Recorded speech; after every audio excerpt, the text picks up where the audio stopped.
Muy bien, vamos a estudiar la carta de Gálatas, pero no vamos a hacerla desde el principio porque ya hemos avanzado bastante. Estamos en el capítulo 2 y nada más para que usted pueda ver, esta carta se la puede leer en menos de media hora. En menos de media hora, o sea que todo el mundo puede leer. ¿Por qué estamos estudiando la carta de Gálatas casi verso por verso? Porque esta es una de las cartas más conflictivas, más importantes que hay. Por ejemplo, en esta carta usted va a encontrar que, o sea, todos somos salvados por la gracia del Señor, es verdad, pero muchos confunden eso y dicen que ahora vivimos en el tiempo de la gracia y ya la ley ya pasó. Eso es un error muy grande.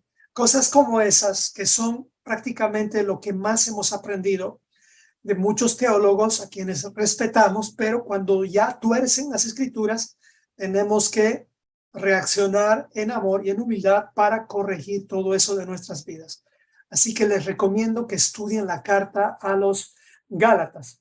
Nunca olvide que cuando estudiamos las escrituras, esta es la regla principal, la suma de la palabra del Señor, la suma de tu palabra es la verdad. O sea, no podemos justificar que estamos estudiando bien si solamente vemos que un versículo respalda una enseñanza o una doctrina.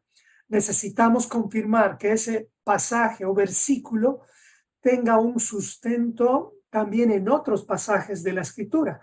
Por eso es que la suma de la palabra del Señor es la forma de encontrar la verdad. Mínimamente dos testigos, dos versículos, dos pasajes, ¿ok? ¿Y qué es la verdad? La palabra del Señor dice, santifícalos en tu verdad. Esto dice Yeshua. ¿Qué es la verdad? Tu palabra es la verdad.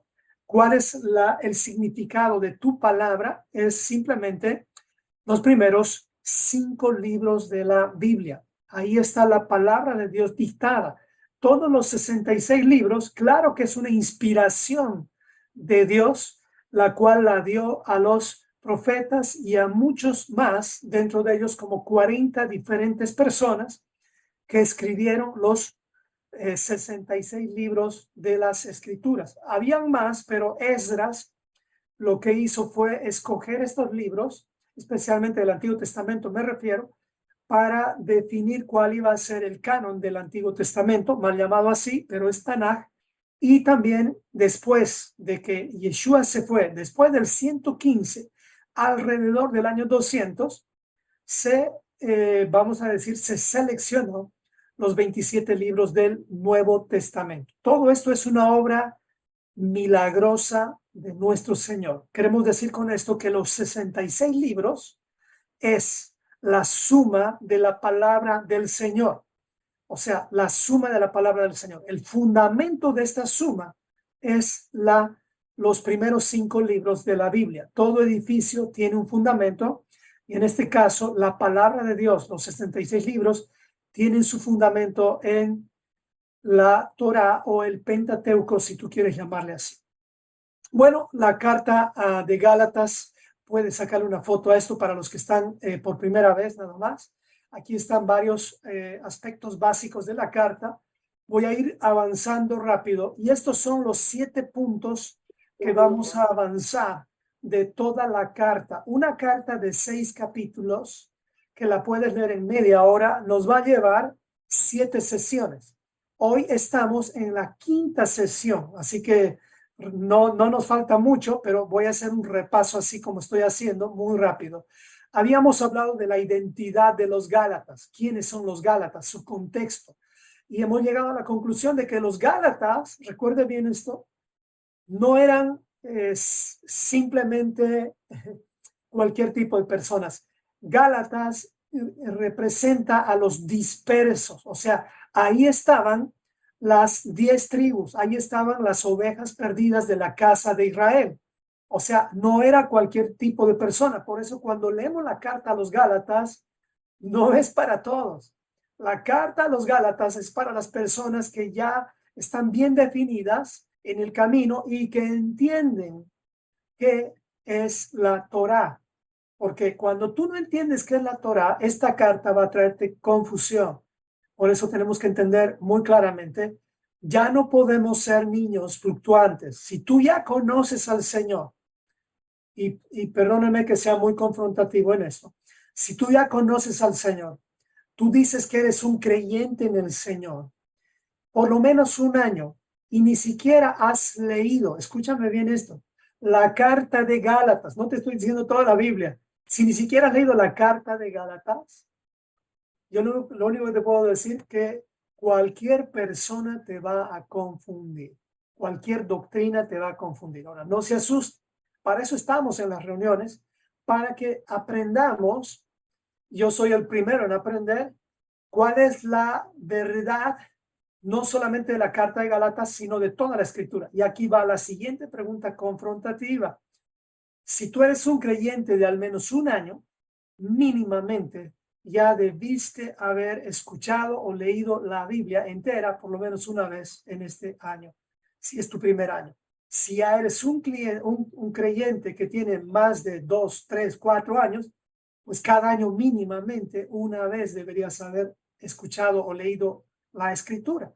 Pero entiendo, y no voy a hacer levantar la mano a nadie, no tienes ese ejercicio, no tenemos ese ejercicio o no teníamos ese ejercicio, porque desde los púlpitos lo que hacían era, nos daban, y usted recuerda, nos daban cada Navidad, recuerdo, nos regalaban una agenda en algunos lugares y un plan de estudio bíblico anual. ¿Sí o no? ¿Escuchó eso alguna vez? Un plan de estudio bíblico de todo un año. Miren, según estadísticas, ni siquiera el 5% llega a cumplir ese plan. ¿Por qué? Es muy simple la respuesta. Porque desde el púlpito, escúcheme bien esto, se habla de estudiar las escrituras, pero en ese mismo púlpito se habla de otra cosa. Pues, ¿cómo vamos a aprender las escrituras? Sería como igual en una universidad de medicina, hablarles de medicina, que la medicina es importante, pero se les entrega libros de derecho. O sea, ambos son buenos, ayudan al hombre, pero una cosa es una cosa y la otra cosa es otra cosa. Sí, como en este tiempo está ocurriendo, gracias al Señor, hay más pastores que están despertando a enfocarse solamente en una cosa y dejar las actividades y actividades y actividades. Si nos enfocamos en conocer las escrituras, les aseguro que la mayoría de los que están estudiando los que dicen creer en Dios, estudiarían la Biblia por lo menos una vez en sus vidas en un año, o por lo menos una vez en sus vidas durante toda su vida, por lo menos una vez. Necesitamos por eso regresar a la palabra del Señor. En la carta de Gálatas tiene 7 partes importantes, las vamos a ir viendo, hoy estamos en la 5ª. Voy a ir a la parte 2 ahora. Solo hay un evangelio verdadero. El tema del evangelio es otro de los temas sumamente complicados. Si tú le preguntas vamos a decir, a un pentecostal, tal vez te va a decir una definición de lo que es el evangelio. Le preguntas a un bautista, te va a decir otra definición. Eso va a depender de a quién le preguntes. Por esa razón, más que preguntarle a un hombre, lo que vamos a hacer es preguntarle a la Biblia en el contexto original e histórico. Eso es muy importante para entender la carta de Gálatas también. Luego, Pablo recibe la revelación del evangelio. Ustedes recuerdan que Pablo era un enemigo de todo aquel que no era, entre comillas, seguidor de los judíos o aquel que no estudiaba Torah de acuerdo a lo que dicen los judíos. Pablo era uno de ellos. Pero Dios, a través de Jesucristo, se le revela y le hace caer las escamas de los ojos. A partir de ahí, Pablo recibe la revelación del evangelio. Y esto viene en función a entender ciertos misterios. Y uno de esos misterios tiene que ver con que la Torah o la palabra de Dios no es solamente, escúchenme bien esto, para los judíos, sino también es para las ovejas perdidas de la casa de Israel y también para todo aquel que quiere confiar y obedecer la palabra del Señor. O sea, está abierto a todas las naciones. Pablo fue quien predicó el evangelio mundial a todas las naciones. Gracias a Pablo es que tú y yo conocemos el evangelio también. Bueno, viene la tradición oral y aquí es donde vamos a avanzar. Así que voy a ir pasando los PowerPoints. Si tú quieres, Claudita, le sacas foto, pero realmente yo no voy a hablar mucho de los PowerPoints, pero sí me voy a quedar en el punto 4 para entrar al 5. Vamos directamente entonces. Este es el contexto de Gálatas. Puedes darle una mirada, si quieres, sácale una foto. Los Gálatas estaban en esta región justamente en el norte. ¿Usted recuerda dónde estaban las 12 tribus? Las 10 tribus perdidas estaban al norte. Bueno, eso es Galacia. Este es el contexto. Entonces, esta es una carta. La carta a los Gálatas no es contra el pueblo judío, sino contra los judaizantes. Mucho cuidado con eso.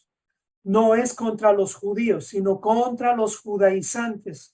Y ellos eran los gentiles que se habían convertido en judíos. Y ellos son muy difíciles y pues ellos sí son los que ataban cargas pesadas. Bueno, habíamos hecho el capítulo 1.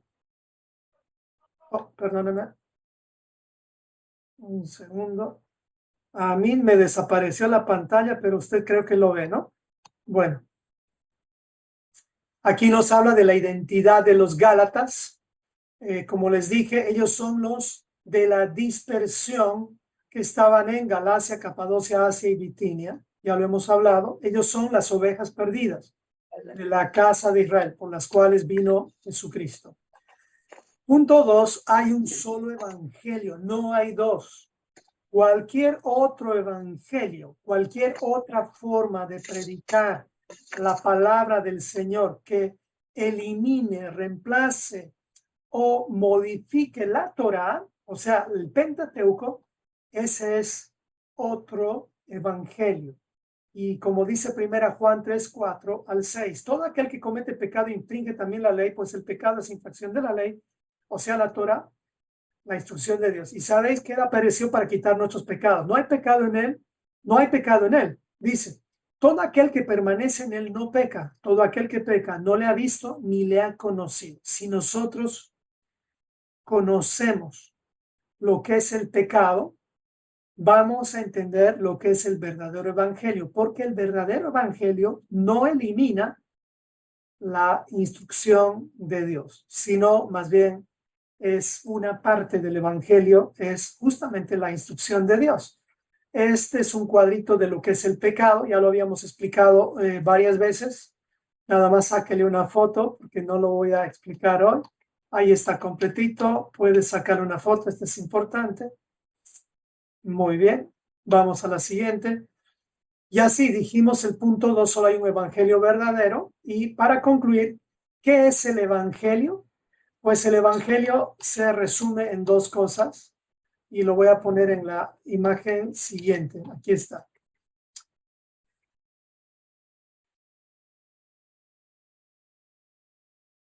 Permítame.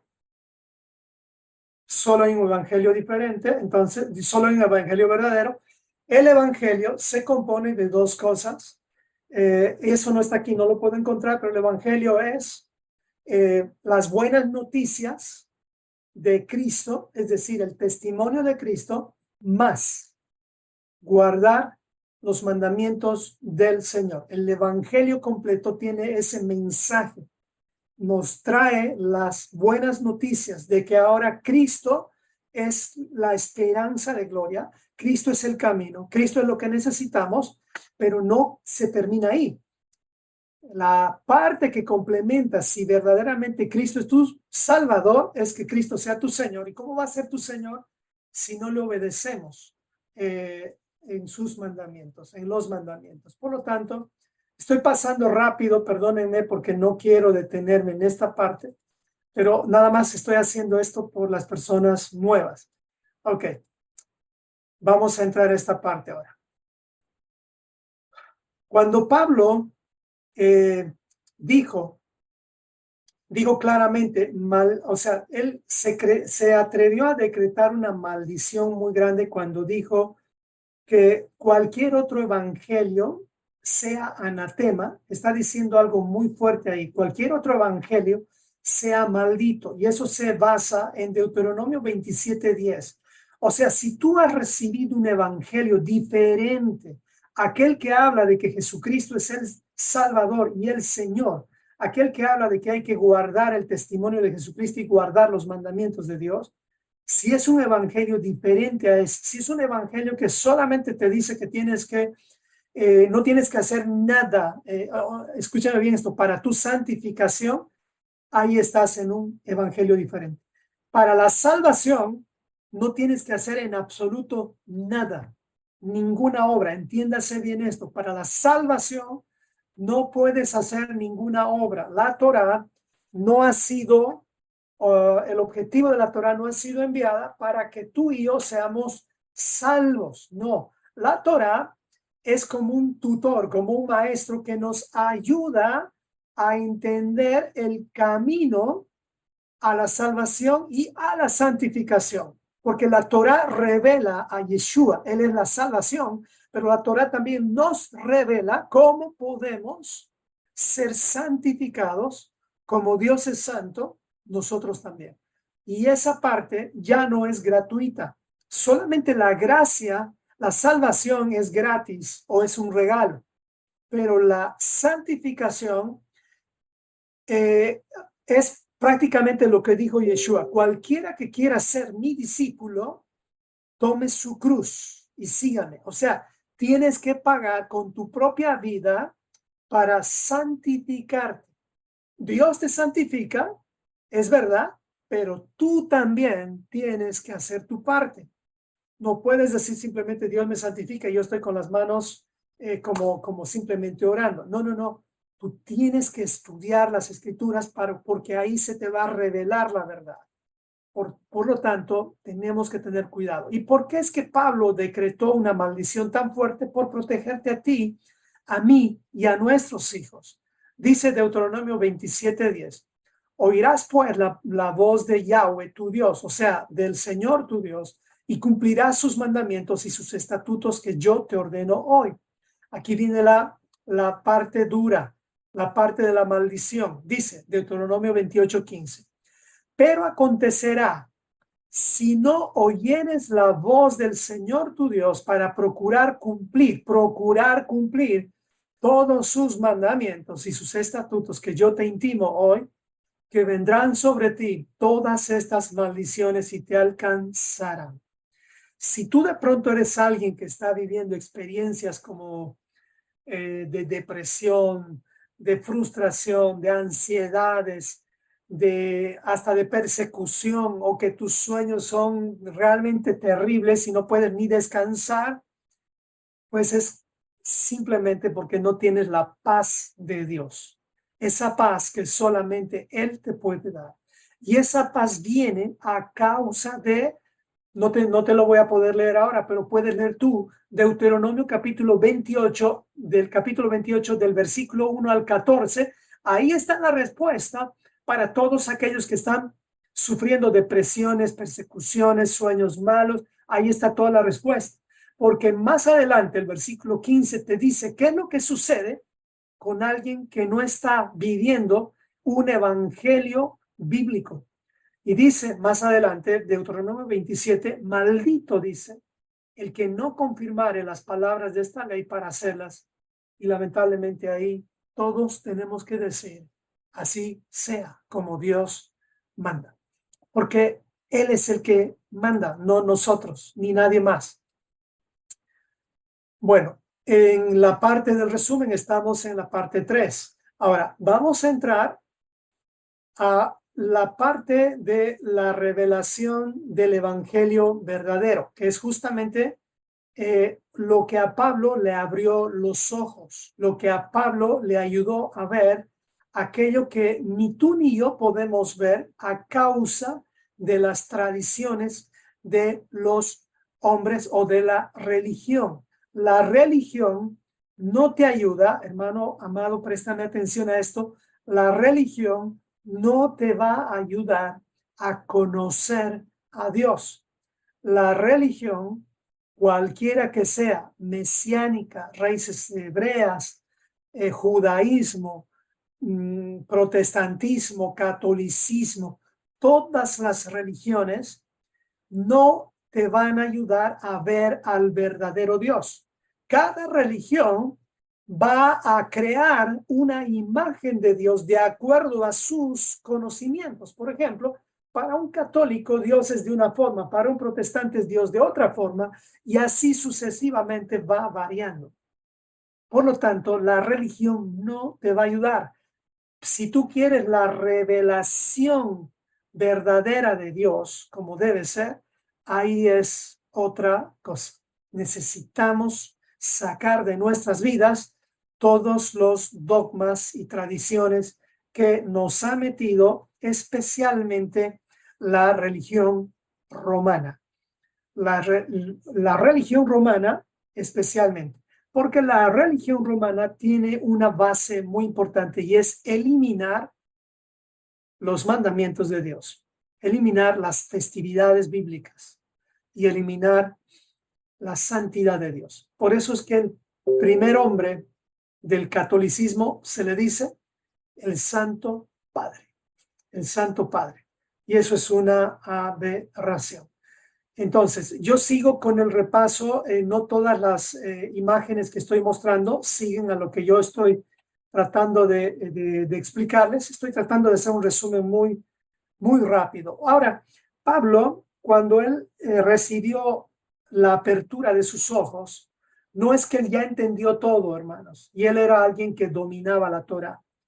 Pablo primeramente se fue al desierto por 3 años, así que me alegra mucho haber escuchado a Dalia, a Miriam y a Elizabeth, varios que han dicho que estamos aprendiendo, que el año pasado no veíamos, pero ahora ya vemos un poco más. ¿Qué cree que con Pablo pasó? A él le costó 3 años la primera etapa. 3 años la primera etapa, es decir, la primera etapa, ¿sabe cuál es, hermano? Solo tú con la palabra de Dios. Esa es la primera etapa. No hay forma de evitarla. Y si tú la quieres evitar, hermano, vas a perder mucho tiempo. 3 años estuvo solo Pablito en el monte Sinaí, donde se recibieron, bueno, dicen el desierto de Arabia, pero ahí está el monte Sinaí. En ese tiempo, él recibió la revelación de Dios. No fue tan rápido como usted verá, pero eso no termina ahí. Hay mucho más con el tema del tiempo de Pablo, y eso lo tenemos en esta siguiente parte. ¿Cuánto tiempo le tomó a Pablo realmente prepararse para realmente tener confianza en hablar de lo que estamos hablando nosotros hoy? 17 años.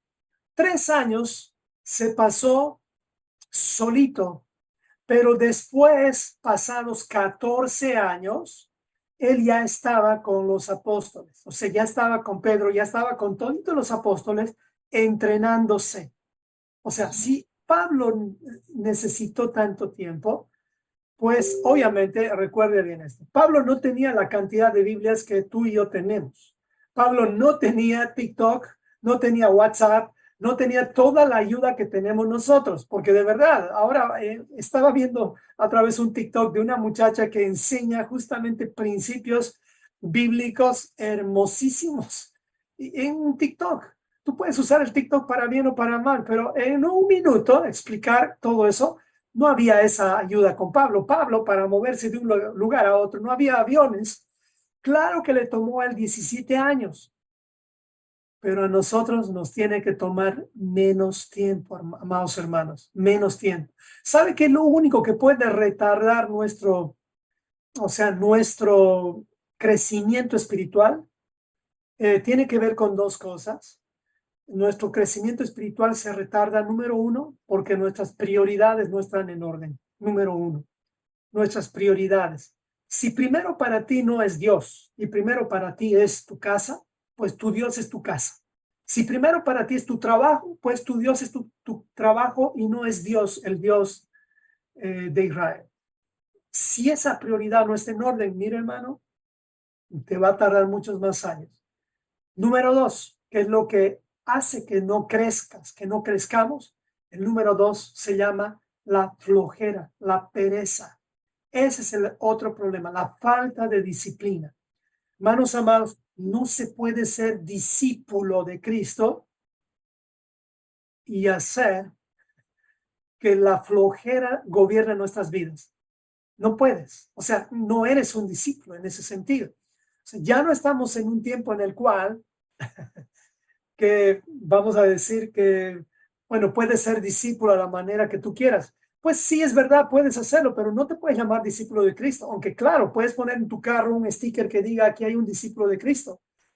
Porque a la verdad, hermano amado, ya entendiste Yom Kippur. En Yom Kippur se va a saber cara a cara quién realmente eres. Y estamos ensayando. O sea que si tú estás entendiendo las fiestas, ya te vas a dar cuenta que es un privilegio el pasar tiempo con el Señor y pasar tiempo con personas que hablan de la Torah. Hágale cuenta que para usted estos 17 años se van a reducir a 1 o 2 años estudiando con justamente con nosotros o con otro grupo que estudie la Torah sin judaizar. Porque aquí aclaramos muchísimo y vamos a seguir aclarando este tema. Tenga cuidado en aprender más la palabra del Señor que las costumbres de los hombres, las cuales realmente no son malas, pero eso déjalas para después. ¿Ok? ¿Cómo estás tú en tu proceso, amado hermano? Ya Dalia nos dijo algo precioso. Ella está ya entendiendo un poco mejor, ya está preparándose para hablar a su familia. Ese es un proceso hermoso, hermoso, hermoso. Es el mismo que yo tuve. A mí la ventaja, ¿sabe cuál fue? Que yo estaba postrado en una cama y no podía moverme.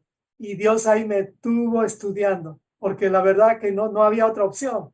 Y es ahí donde yo aprendí. Así somos algunos, duros, duros. A mí me tuvieron que impedir caminar, impedir moverme para que pueda estudiar. Y gracias al Señor aproveché bien ese tiempo. Bueno, ahora sí. Vamos a hablar de esta parte. Déjenme ver. Sí, estamos bien. A este punto vamos a llegar. Al punto 4, y espero terminar esta parte. La autoridad apostólica. De eso vamos a hablar. Capítulo 2 de Gálatas, versículo 1 al 4. Vamos a leer. Ya estamos en capítulo 2 y estamos en el punto 4. Solamente faltan 3. Dice así. Después de pasados 14 años, subí otra vez a Jerusalén con Bernabé, llevando también conmigo a Tito, pero subí según una revelación. Esta es la carta de Pablo, recuerde, por eso está hablando en primera persona. Y para no correr o haber corrido en vano, escuche bien esto, expuse en privado a los que tenían cierta reputación el evangelio que predico entre los gentiles. ¿Ok? Pablo iba con calma. Más, dice, ni a un Tito que estaba conmigo, esto pasó después de 14 años, ni a un Tito que estaba conmigo con todo y ser griego, él mismo no fue obligado a circuncidarse. Y esto a pesar de los falsos hermanos introducidos a escondidas que entraban para espiar nuestra libertad que tenemos en Cristo Jesús para reducirnos a esclavitud. ¿Qué está hablando Pablo aquí? Pablo está hablando algo muy duro respecto a lo que muchos utilizan, diciendo que tenemos que circuncidarnos de manera obligatoria para ser salvos. Eso no es cierto, hermanos. Si usted está en raíces hebreas o sendas antiguas o el cristianismo del primer siglo, realmente esto no es algo que tú tienes que hacer. Nadie te puede obligar a circuncidarse. A ver si se entiende. Estamos hablando de la carta de Gálatas, de Pablo a los Gálatas.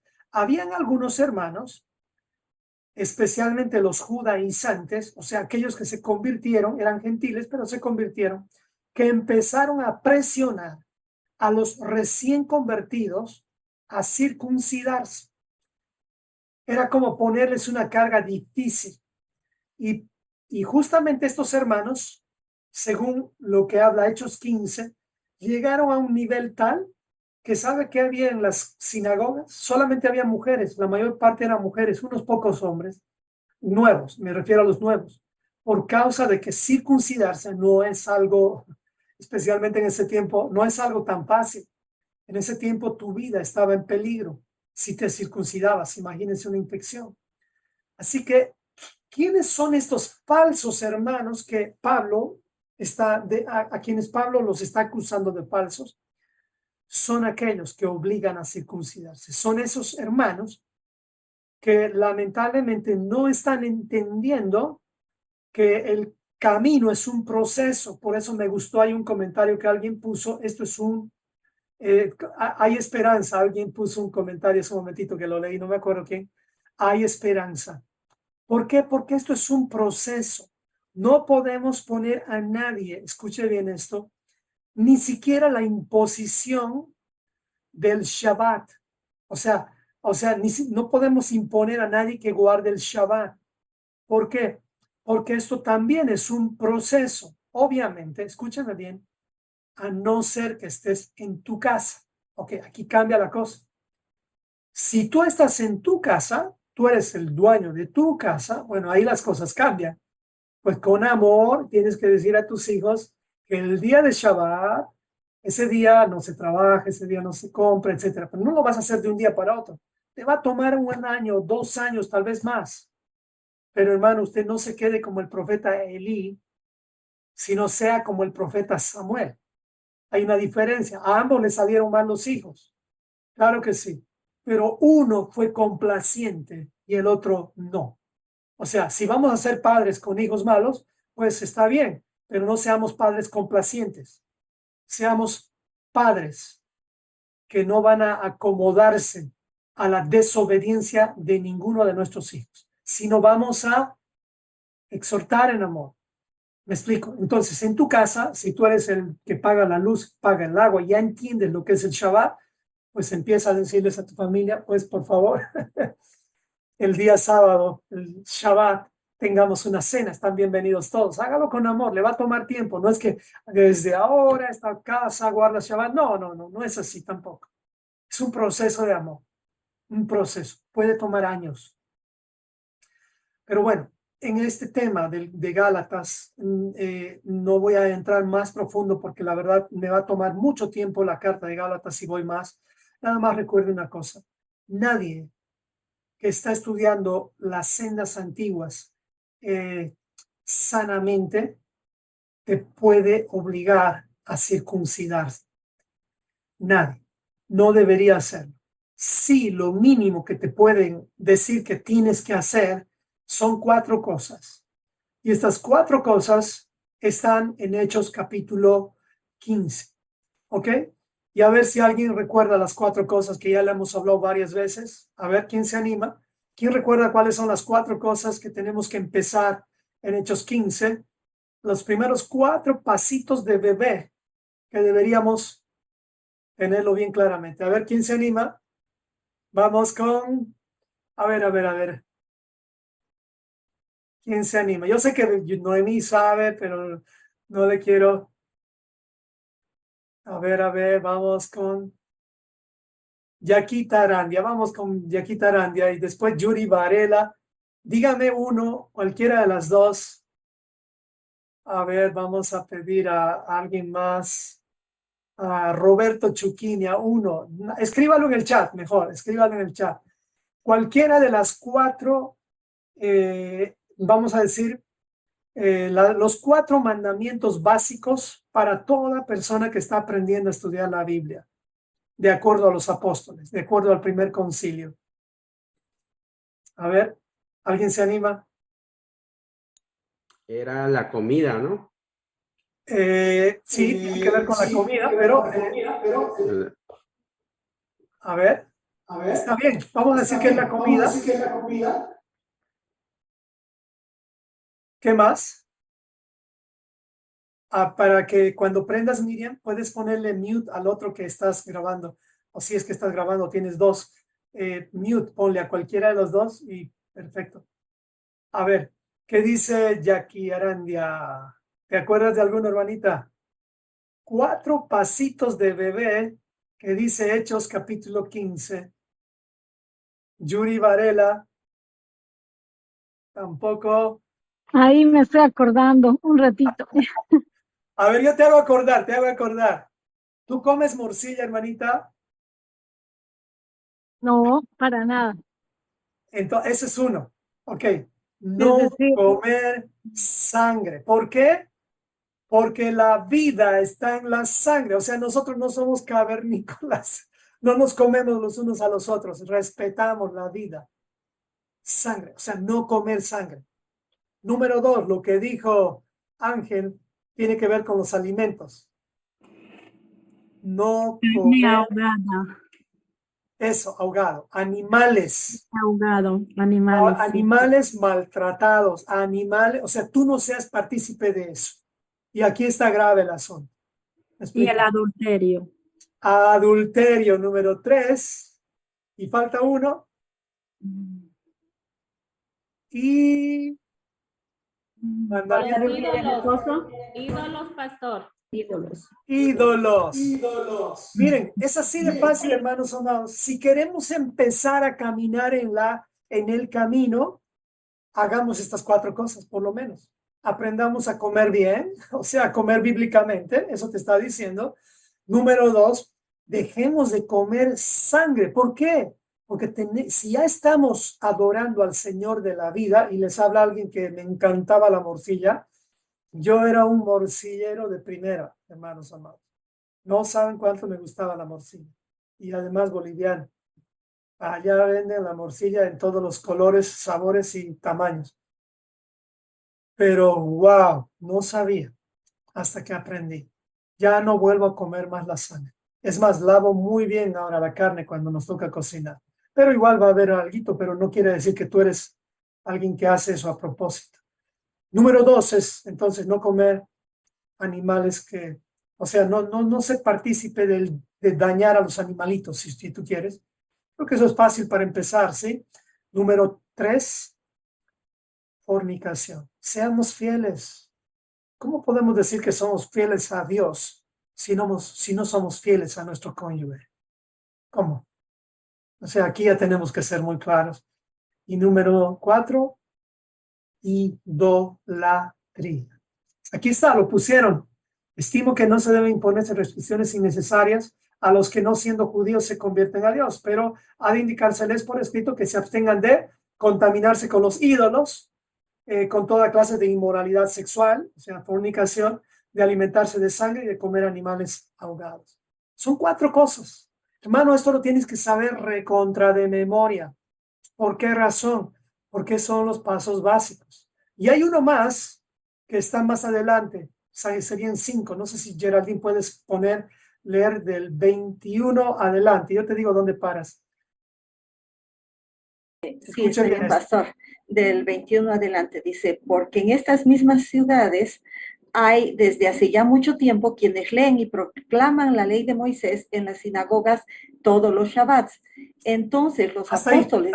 Hasta ahí está bien. Fíjese, ¿qué sería la quinta razón de que el resto lo van a aprender? ¿Cuándo, Geraldine? Cuando estén en Shabbat. Shabbat. O sea, no es que no vamos a aprender los 10 mandamientos, no es que no vamos a aprender las otras leyes, pero si usted se mantiene así, fiel, Benita, esto es para ti, mi amada hermana, tú ya podrías ser una maestra, Benita, con la capacidad y el celo que tú tienes. Eres una guerrera, eres valiente, Benita. Pero ahora no vamos a tirar la toalla, Benita, te vamos a ayudar lo más que podamos. Pero no solo Benita, muchos de nosotros, ¿cuánto ya podríamos haber avanzado si solamente le creemos a Dios estudiando la Torá de Moisés cada Shabbat? ¿Sabe por qué cada Shabbat pasa como se nos abre la mente? Increíble, los Shabbats es el día que más recibimos. No es que el lunes no pueda recibir, pero por algo Dios santificó este día. Por algo Dios santificó este día. Bueno, eso entre paréntesis. La verdad, quedarme en la carta de Gálatas, yo lo haría, pero no hay tanto tiempo. Entonces, no vamos a dejarnos no vamos a dejarnos dirigir por personas judaizantes. que nos imponen las cargas y ellos no están dispuestos a llevarlas. Tengamos cuidado con eso. Yo voy a seguir siendo pastor, por favor. El tema de Roe, Moré y todo eso, si estoy en Israel, tal vez ahí por traducción. Pero por favor, aquí, si me quiere decir pastor, que Dios le bendiga, le agradezco. ¿Por qué? Porque nuestro llamado es como el de Pablo. Necesitamos ir a nuestros hermanos que entienden español. Para ellos, si usted le dice Roé o Moré, ya les estás poniendo un obstáculo de primera entrada. Así que tengamos cuidado, amados hermanos. Bueno, vamos adelante. ¿Qué es la libertad? Y aquí quiero hacer una pregunta, porque si se fija el versículo dice, miren, y estos, dice, a pesar de los falsos hermanos introducidos a escondidas que entraban para espiar nuestra libertad que tenemos en Cristo Jesús para reducirnos a la esclavitud. Y ahora les voy a hacer una pregunta que les va a gustar, porque con esto puedes responder a cualquier persona que te está acusando de que te estás esclavizando al obedecer la ley de Dios. ¿Ok? Voy a ir directamente a la pregunta. Aquí está. Aquí se le puede sacar la foto. Voy a ver a quién pregunto. Ahorita prepárese, por favor. ¿Qué significa andar en la carne? Esta es la pregunta. No responda todavía. Lo puede poner en el chat. ¿Qué significa andar en la carne? Ya pueden poner ahora. Por favor, ponga una frase. ¿Qué significa andar en la carne? Solamente en el chat. ¿Qué significa andar en la carne? Se va a sorprender con esto. Esto parece muy sencillo. Y usted mismo va a llegar a las conclusiones. Hacer mi voluntad, no respetar la ley, seguir los deseos carnales. Vamos a leer este muy bien. Varios han. Muy bien. Ya hay varios que han respondido. Seguir nuestros propios deseos. Pregunto, en una sola palabra, ¿qué significaría andar en la carne? ¿Qué significaría? En una sola palabra, ¿qué significa andar en la carne entonces? Todos han dicho bien. ¿Cuál es el fruto de andar en la carne? Ya lo dijo bien, María. Pecar. Eso es. Pecado. Y si eso es andar en la carne, la pregunta ahora es, ¿qué significa andar en el espíritu? ¿Se da cuenta? Son dos extremos que habla Gálatas. Está al final, pero lo voy a hacer ahora. ¿Qué significa andar en la carne? Pecado. ¿Qué significa andar en el espíritu? ¿Qué creen ustedes que es? ¿Qué es lo contrario de andar en la carne?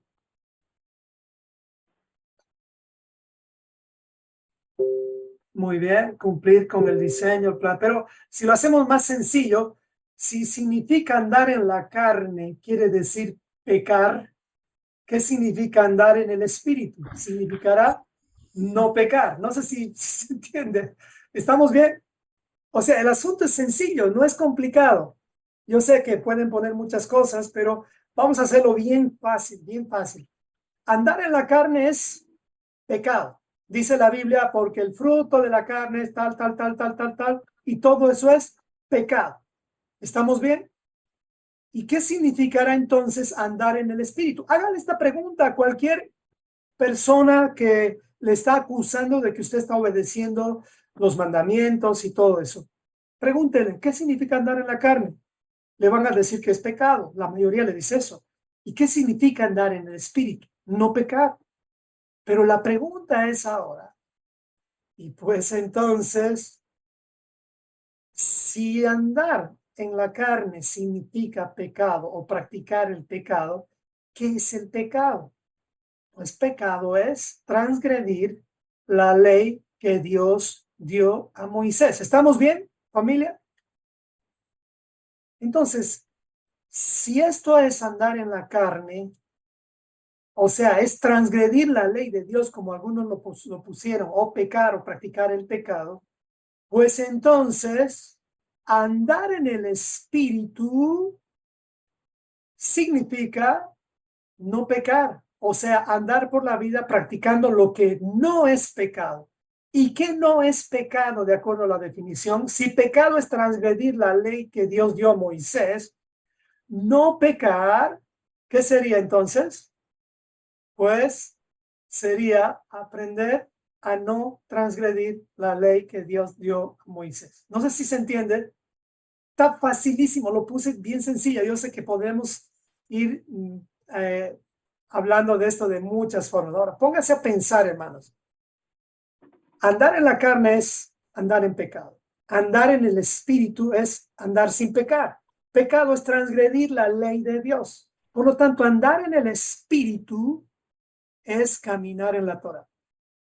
Caminar en la Torah. Les pregunto, esta es una pregunta de sí o no. Una pregunta bien directa. Todas las personas que están estudiando el Evangelio o están creyendo en el Señor sin la Torah, ¿están en la carne o están en el espíritu? Es fuerte. ¿Se entendió? Por lo tanto, no puedes discutir con ellos porque, pues, como dijo alguien a una muchachita que estaba mirando, le dice, si miras tanto, si le das mucha importancia a la carne, te vas a casar con un carnicero. Bueno, si realmente nosotros no entendemos estos principios básicos, o sea, estamos con un evangelio bien complicado, bien filosófico. Andar en la carne, hermanos, es andar en pecado. Y pecado es transgredir la ley de Dios. Cualquier persona, cualquier predicador o creyente que anula, que reemplaza, que modifica, que elimina o cambia o adultera los mandamientos de Dios, no está en el espíritu. Porque su palabra es espíritu y vida. Me explico, su palabra es espíritu y vida. Vamos, Geraldine, te escuchamos. Sí, pastor. De hecho, cuando usted habló, voy a empezar 3 cosas del evangelio verdadero. Dice la palabra misma, todo aquel que tiene esta esperanza se purifica a sí mismo. Ahora, ¿cuál es la esperanza? Mire, pastor, como usted lo ha explicado, había estado todo juntito en los versículos anterior y siguientes, porque esto está en primera de Juan 3:2. Cuando evangelizábamos sin Torah y sin entender esto de purificarse y de la obediencia, decíamos, bueno, recibe a Jesús en tu corazón y serás hecho hijo de Dios. Entonces dice primera de Juan 3:2, ahora queridos, somos hijos de Dios y todos estábamos felices cuando evangelizábamos así, porque pensábamos que con una oración de fe ya éramos hijos de Dios y nadie hablaba de la obediencia, pero estaba ahí mismo, porque dice, pero sabemos el día en que no se ha manifestado todavía lo que hemos de ser, dice, ¿no? Aunque todavía no se manifestó, pero sabemos que el día que se manifieste lo que hemos de ser, seremos semejantes a Él, que es andar en el Espíritu ahora en nuestra nueva vida en Yeshua, porque lo veremos tal cual es. Toda esperanza que hemos puesto en Él es la que nos va perfeccionando. En la Reina Valera dice, pero... y todo aquel que tiene esta esperanza se purifica a sí mismo. O sea, como usted explicaba, no necesitamos ser obligados, porque mucha gente piensa que porque estamos compartiendo la palabra, la Torah, todo, como que nos estuvieran obligando o estamos queriendo obligar a alguien. No, como usted siempre lo dice y nunca se me olvida durante la semana, pastor, nadie ni nos obliga ni queremos obligar a nadie. Fluye del corazón, nos desesperamos. Y finalmente, dice aquí en el verso 4, estaba todo juntito en primera de Juan 3, 2, 3, 4. Dice en la versión Biblia la palabra, dice, todo el que peca quebranta la ley, pues el pecado consiste en conculcar la ley. Ya una vez yo había compartido un poco qué dice el diccionario respecto a esta palabra conculcar, y el diccionario dice exactamente que es conculcar, es ir en contra de lo que dispone una ley. Definitivamente, como dice Levítico 26, cuando el Señor habla de igual, donde Deuteronomio 28 dice, en Levítico 26 se reitera eso, cuando habla de la desobediencia, dice, si ustedes siguen yendo en contra mía, yendo en contra de los mandamientos, de los principios, pues no piensen que realmente como ustedes se van a estar durmiendo en paz todas las noches. Amén. Gracias, Geraldine, por la ampliación. Y ahora vamos al versículo 5 del capítulo 2. Dice, a los cuales ni por un momento accedimos a someternos. Estamos hablando de estos hermanos equivocados, para que la verdad del evangelio permaneciese con vosotros. Fíjense lo que aquí se está hablando, de que la verdad del evangelio ahora ya no está en todas las personas, la autoridad del evangelio como tal. Dice Mateo 21 del 23 al 46, la autoridad de enseñar Torah le fue entregada a los apóstoles y sus seguidores. Vea Ezequiel 34, 1 al 16, aquí se va a dar cuenta, debido a que las autoridades religiosas alteraron la ley de Moisés. Fíjese bien cuán enojado está Dios con esto. Dice Jeremías 8:7, aún la cigüeña en el cielo conoce su tiempo, y la tórtola y la grulla y la golondrina guardan el tiempo de su venida. Pero mi pueblo no conoce el juicio del Señor. O sea, se han olvidado del juicio. Juicio es Torah. ¿Cómo dicen? Nosotros somos sabios y la ley de Yahweh está con nosotros. Ciertamente la ha cambiado en mentira la pluma mentirosa de los escribas. Los sabios se avergonzaron, se espantaron y fueron consternados. He aquí que aborrecieron la palabra de Yahweh. ¿Y qué sabiduría tienen? Por tanto, daré a otros sus mujeres y sus campos a quienes los conquisten, porque desde el más pequeño hasta el más grande, cada uno sigue la avaricia, desde el profeta hasta el sacerdote. Todos hacen engaño. Y aquí les había recomendado la anterior semana que lean, esa vez en septiembre, que lean Mateo de Shem Tov, Mateo 23. Y les voy a mostrar algo que les va a sorprender bastante.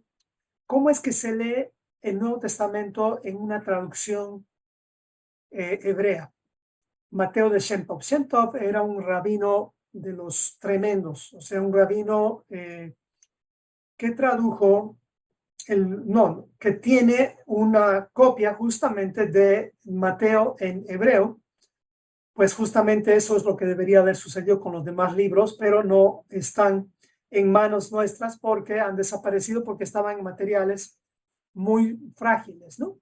Así que vamos a ver un poquito lo que dice Mateo, el capítulo donde Jesús está exhortando a los, dice escribas y fariseos, pero no son realmente escribas y fariseos, sino son los siguientes. Ahí va, Mateo capítulo 23. Usted me puede seguir en su Biblia Reina Valera si quiere. Mateo capítulo 23. Y se va a dar cuenta de qué cosas nos han privado de conocer las traducciones.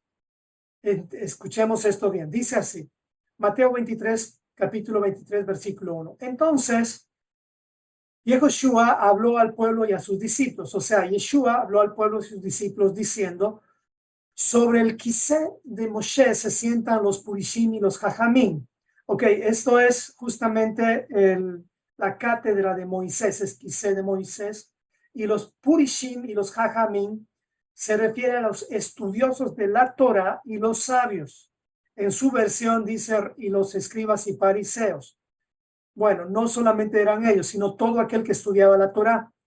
Dice, ahora, todo lo que él les diga a ustedes, guárdenlo y háganlo, pero no lo hagan conforme a las reglas y prácticas de ellos, porque ellos dicen, pero no hacen. Miren la mala traducción. ¿Qué dice la Reina Valera? Se los voy a leer, aquí está en azul. La Reina Valera dice del versículo 3, Así que todo lo que les digan, se refiere a los fariseos y a los escribas, guárdenlo y háganlo, mas no hagan conforme a sus obras porque dicen y no hacen. Esto es una contradicción, pónganse a pensar. Así que todo lo que los digan, guarden, dice. Todo lo que les digan, guárdenlo y háganlo, mas no hagan conforme a sus obras. ¿Cómo puedes hacer eso? ¿Cómo puedes hacer eso, Jesús? ¿Aquí hay algún error de tu forma de hablar? No, hermanos, es una traducción equivocada. ¿Qué dice la traducción correcta? Está en rojo. Fíjese, aquí está en rojo en la Biblia de Shem Tov. Dice, está hablando de la cátedra de Moisés, recuerde bien eso. Y ahí dice, ahora, todo lo que él, o sea, Moisés les diga a ustedes, guárdenlo y háganlo. Coma, una vez más, todo lo que Moisés les diga, háganlo y guárdenlo. Pero no lo hagan conforme a las reglas y prácticas de los escribas y fariseos. Porque ellos dicen, pero no hacen. ¿Se entendió? Fíjense cómo puede cambiar el sentido de las cosas. Cualquier persona que tiene o sea, que entiende sobre literatura y lenguaje diría que hay una contradicción terrible. No, es una traducción nada más que no está de acuerdo, con tal de eliminar Torah. Vamos más adelante.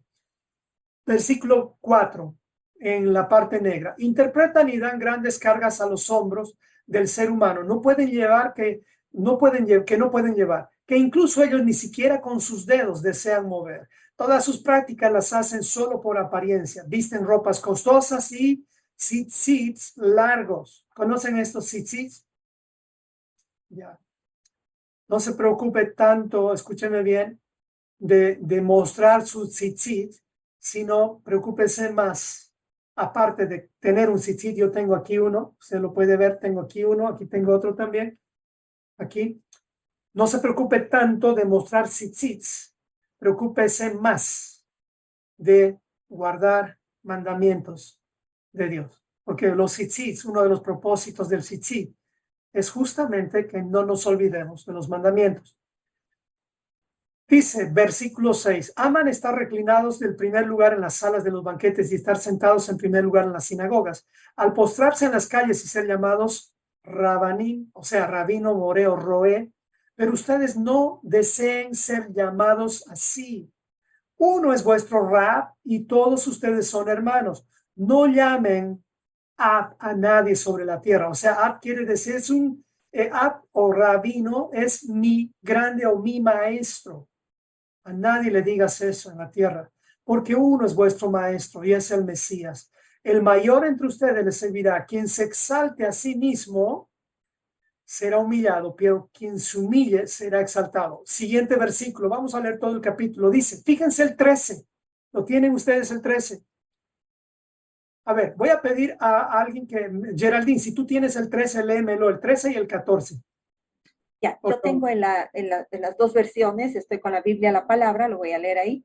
Dale. Hay de vosotros, maestros de la ley y fariseos hipócritas, que cerráis a la gente la entrada en el reino de los cielos. Ni entráis vosotros, ni dejáis entrar a los que quieren entrar. Hay de vosotros, maestros de la ley y fariseos hipócritas, que devoráis las haciendas de las viudas y que para disimular pronunciáis largas oraciones. Por eso vosotros recibiréis mayor castigo. Hasta ahí. Fíjese bien, cualquiera que lee eso ya ve la palabra ley y ya no quiere saber, pero lo correcto es o era, lamentablemente la traducción no lo puso así, dice así. Hay de ustedes los fariseos y escribas, vamos a decir, que manipulan la Torá. No sé si se entiende. No hay ley ahí, o sea, manipulan la Torá. Porque ustedes cierran el reino de los cielos ante la gente. Ustedes no entran y los que desean entrar no los dejan. Han eliminado la Torá a propósito. No vayan a creer que no podían poner esto.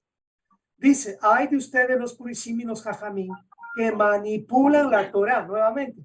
Si se da cuenta, han hecho desaparecer Torá. Ahora voy a saltar directamente al versículo en el mismo Mateo de Shem Tov, al 25. Ay de ustedes, dice el versículo 25, los purishim y los jajamim, o sea, los escribas y los fariseos, que limpian las copas y los platos por fuera, pero por dentro de ellos están llenos de pobredumbre e impureza. Y dice el 26, manipulador de la Torá, limpia lo que está dentro para que lo que está por fuera esté puro. Ay de ustedes, escribas y fariseos, que manipulan la Torá. O sea, así debería ser escrito. Pero ¿por qué no lo pusieron así? Pues para que a ti se te sea extraña la Torá. Y le pusieron ley para que más bien sea repulsiva. Y hermanos amados, esto es el Mateo de Shem Tov. No voy a leer más por el tema del tiempo, pero ya voy a ir terminando en esta parte. Fíjese bien, entramos a la parte quinta. La hipocresía como fruto de la religión de los hombres. Esta es el capítulo 2. Pero quería mostrarles en el Mateo de Shem Tov cómo está de mal traducida la mayor parte de las Biblias. No quiere decir que lo han hecho con malicia todo. La malicia sí ha sido eliminar la palabra Torah y reemplazarla por ley. Ahí sí hay una malicia, porque no es la traducción correcta a la palabra ley. La palabra traducida correctamente de la Torah es, a ver, póngala en el chat si usted ha hecho los cursos. ¿Qué significa la palabra Torah? Tiene más de 70 sinónimos la palabra Torah. ¿Qué significa la palabra Torah? A ver, póngalo en el chat, escríbalo por favor. Ahí vemos algunos. Instrucción. ¿Qué más? Verdad. ¿Qué más? Instrucción. Camino. Exacto. Instrucción. ¿Qué más? Hay más. Luz. Verdad, luz. Exacto. Todos están poniendo eso. Pero la Torah también quiere decir educación. La Torah quiere decir también lámpara, dirección, amén, etcétera, etcétera, delicia. La Torah es increíble, pero le quisieron poner ley para que tú y yo no amemos su ley, su Torah. ¿Ok? Entonces usted ya está despertando, ya tiene que darse cuenta de que pues estamos en un tiempo donde ya la traducción ya no es el problema, sino el estudiante. Bueno, versículo 11. Voy a ir leyendo y solamente voy a parar en algunos puntos. Pero cuando Pedro vino a Antioquía, está hablando Pablo, dando ejemplo de aquellos hermanitos que se estaban portando mal. Y aquí pone un ejemplo Pablo y dice, pero cuando Pedro vino a Antioquía, Pablo dice, le resistí cara a cara. Le hizo un Yom Kippur a Pablo, o sea, lo puso así en su lugar, porque era de condenar. ¿Se da cuenta el lenguaje de Pablo? Pues antes que viniesen algunos de parte de Jacobo, Santiago si tú quieres, comía con los gentiles, pero después que vinieron, se retraía y se apartaba porque tenía miedo de los de la circuncisión. O sea, aquí Pedro estaba actuando como un hipócrita, así como tú y como yo muchas veces actuamos. No quiere decir que solamente Pedro era así. Tú y yo podemos ser así. Versículo 13. Y en su simulación participaban también los otros judíos. Pedro arrastró a otros también. De tal manera que aún Bernabé fue también arrastrado por la hipocresía de ellos. La hipocresía es contagiosa. Y dice Lucas 12:1, en esto, juntándose por millares la multitud, tanto que unos a otros se atropellaban, comenzó a decir a sus discípulos primeramente, fíjense bien, lo que Jesús ya advirtió, guárdense de la levadura de los fariseos, que es la hipocresía. Hermanos amados, tengamos cuidado con eso en nuestras vidas. Versículo 14. Pero cuando vi que no andaban rectamente conforme a la verdad del evangelio, tú puedes entender aquí conforme a la instrucción de Dios, dije a Pedro delante de todos, si tú, siendo judío, vives como los gentiles y no como judío, ¿por qué obligas a los gentiles a judaizar? aquí está hablando Pablo, le está exhortando. No queremos judaizar, hermanos. Ese no es el objetivo nuestro y espero que no sea el tuyo. Dice Gálatas 2:15, nosotros judíos de nacimiento y no pecadores de entre los gentiles, sabiendo que el hombre no es justificado por las obras de la ley. Papá, aquí hay un problema.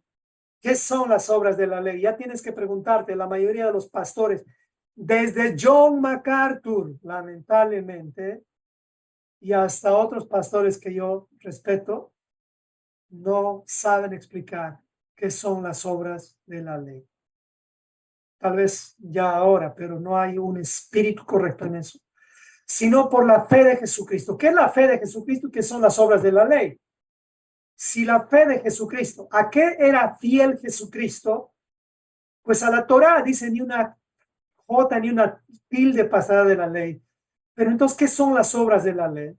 Dice, nosotros también hemos creído en Jesucristo para ser justificados por la fe de Cristo y no por las obras de la ley, por cuanto por las obras de la ley nadie será justificado. No saben cuántas personas acusan, a mí me han acusado de que me estoy judaizando por guardar la instrucción de Dios. Y eso es un error tan triste, garrafal, que solo revela no solo la ignorancia de las personas, sino el orgullo espiritual y la hipocresía, porque ni siquiera leen cuando les respondemos, ni siquiera se dejan explicar. Les digo, es tan triste, y algunos de ustedes saben, porque fue con algunos de sus pastores de ustedes, ni siquiera me dieron la oportunidad de hablarles.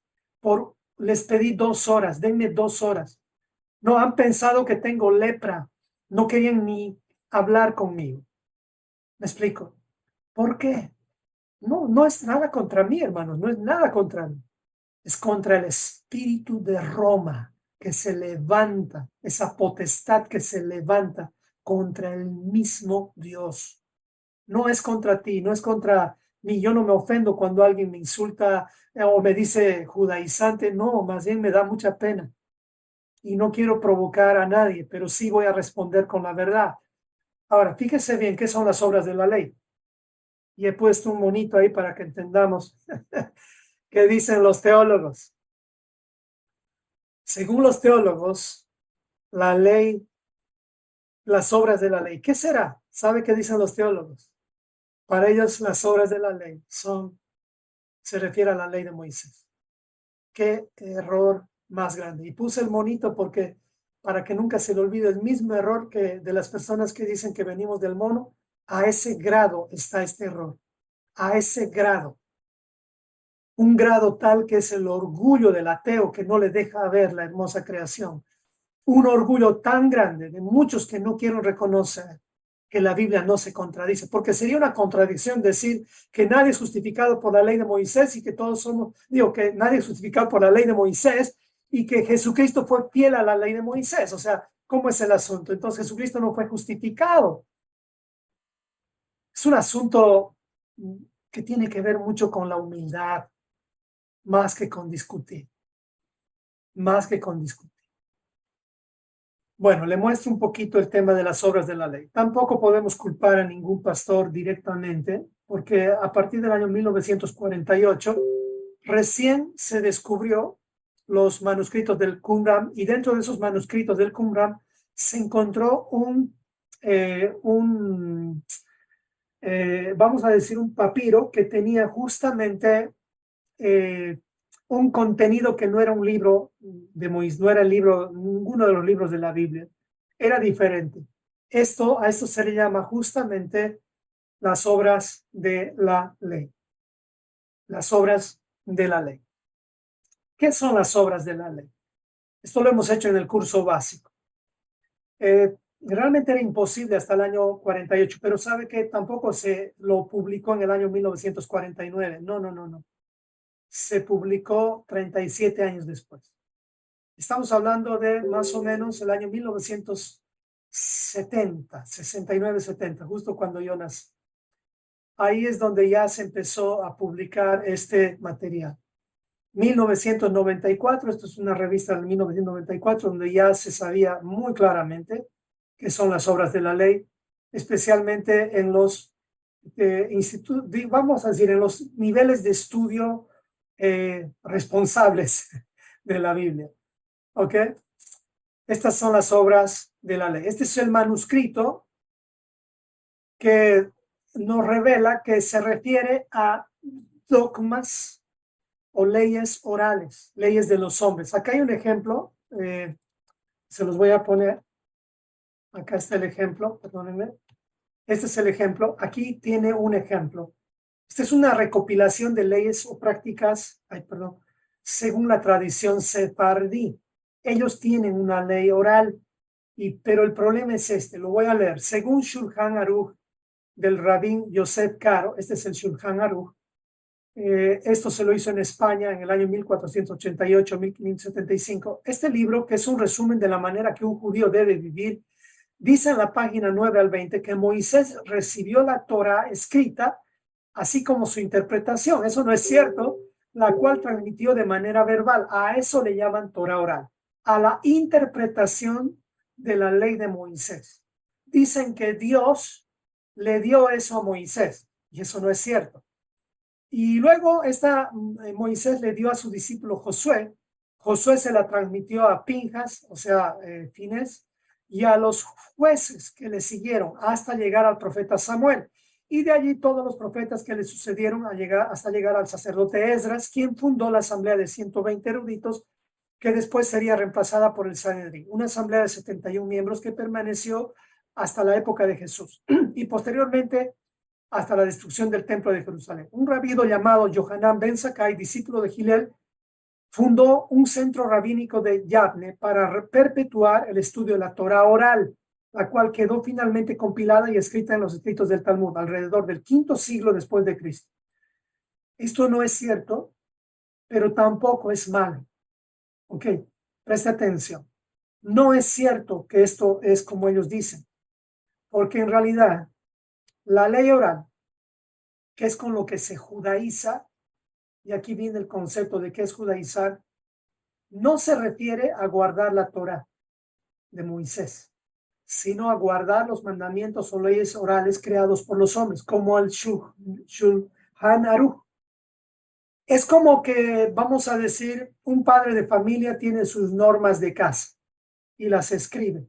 Yo tenía mis propias normas de casa, pero mis normas de casa son buenas para mi casa, pero se vuelven malas cuando digo a la gente, todo mundo tiene que obedecer esto.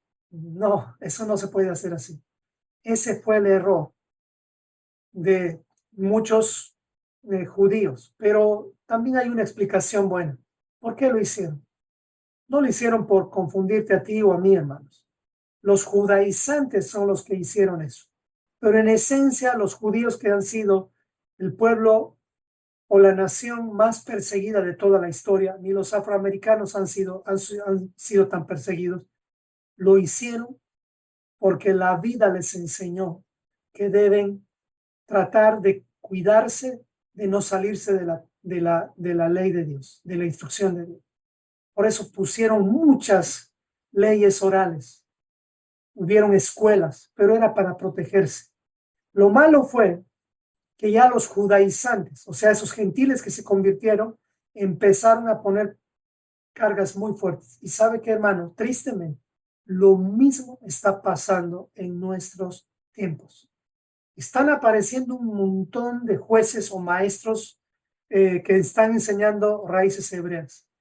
Uno sale con deconstrucción, el otro sale con construcción, el otro sale que no es la fecha exacta de guardar Yom Teruah, el otro sale con que esta es la fecha, el otro sale que no se dice Yeshua, se dice Yahshua. Mano amado, que Dios nos libre de tanto juez que se está levantando. Por eso tenemos que ser humildes en regresar a la pureza de las escrituras. Y no es que menosprecie el talit que están usando ahorita en este tiempo, pero ese talit es reciente, por si acaso. No es que menosprecie muchas de las cosas que se están usando, pero ya ha llegado al colmo de muchos predicadores como con los ujieres, no dejaban, en la iglesia bautista no dejaban que un ujier esté sin corbata, en algunas iglesias bautistas.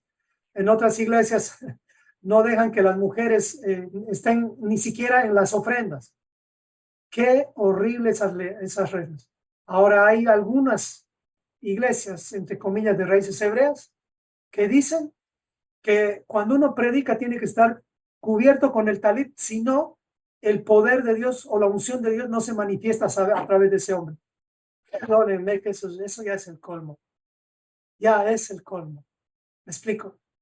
Amados hermanos, sí, soy un pastor que de pronto no soy ni judío, tal vez no soy ni la punta de ninguna de las tribus, pero solamente le quiero recomendar algo con mucha humildad. Aprendamos Torah, respetemos las tradiciones de los hombres, pero no nos disfracemos. Es tan duro decirlo, pero lo tengo que decir.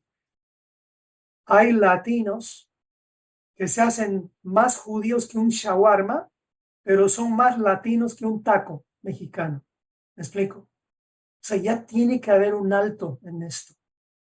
Ya basta de confundir tanto a Efraín. Tenemos que tener cuidado, hermanos amados. Para eso Pablo escribió Gálatas. Para eso escribió Gálatas. Para que tengamos cuidado de las cosas externas. Hay muchos que hacen el Shabbat y piensan que no es Shabbat si no hay el pan halal. ¿De dónde hemos sacado eso? Esa es una mala interpretación de las buenas costumbres de los hombres, porque son buenas costumbres el tener el pan, el tener las velas. Claro que son buenas costumbres, pero también puedes hacer un Shabbat sin pan. Yo les mostraría los panes que utilizo en mi casa. Y mi hijita anda feliz, Micaela, con los panes que hago, porque a ella no le gusta mucho algunos panes, pero le encanta el pan que yo hago. Hago un pan con ajo, es como un pan muy rico. Y cada Shabbat comemos eso, excepto en los panes sin levadura. ¿Por qué?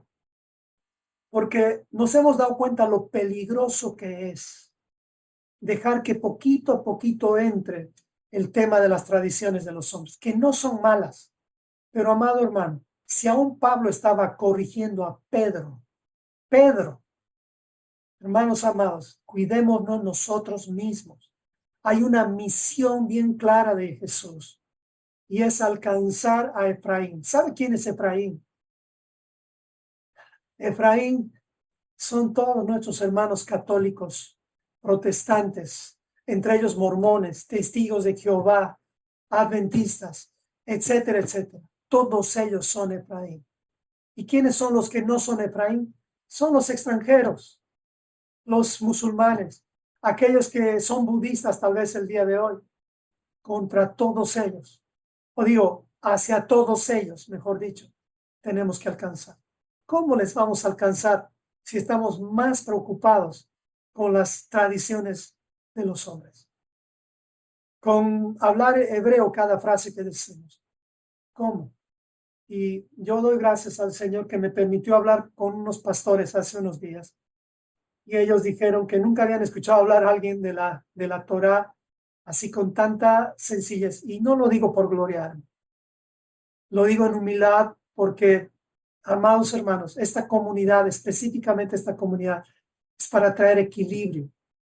Y de verdad, ahora sí, ya me animé oren por mí. Probablemente voy a abrir un YouTube oficial donde como pastor me presente y diga cómo volver al cristianismo primitivo, al cristianismo del primer siglo. Porque ser cristiano, hermanos, para nada es malo si verdaderamente seguimos a Cristo como discípulos de Él. Pero obviamente hay dos tipos de cristianos, si usted quiere. Cristianos que son hijos de Abraham, o sus padres son Abraham, Isaac y Jacob, y cristianos que sus padres son Tertuliano, Ireneo y Crisóstomo y Constantino. De ese tipo ya no soy.